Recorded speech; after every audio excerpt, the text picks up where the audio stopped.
Following the Diet of Worms, Luther was still under a lot of pressure to recant and compromise in his positions with Rome. He was even threatened with banishment, but he would not be moved. He even said he would give up assurance of a safe conduct, but never his positions on the Word of God. As Luther left Worms and traveled across the country, he was warmly received by the German people. But there were still many people who wanted to kill Luther, and the emperor himself said that as soon as the assurance of his safe conduct should expire, that measures should be taken to end Luther's work. The Elector of Saxony, Frederick, devised a plan with some of Luther's friends to capture him and keep him hidden for some time. He was taken here to Wartburg Castle, a place kept so secret that even the Elector Frederick did not know that he was being kept here.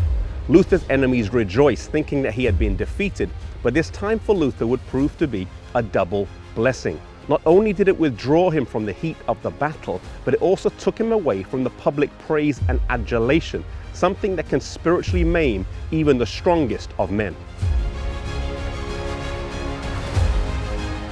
It was here in this room that Luther stayed during his time here at the castle. Like the Apostle John, who wrote the book of Revelation as a prisoner on the Isle of Patmos, while Luther was hiding here in this castle, he translated into German the New Testament. He would translate the Old Testament later, after his return to Wittenberg. Another challenge to the Reformation would now appear on the horizon. In Luther's absence, other reformers had arisen whose message was different to that of Luther, and it was drawing away a lot of people and dividing the movement. In particular, some people thought that it was acceptable to use violence as a means to abolish the mass and to rise up against the oppressors. Thomas Müntzer was a leader of this movement.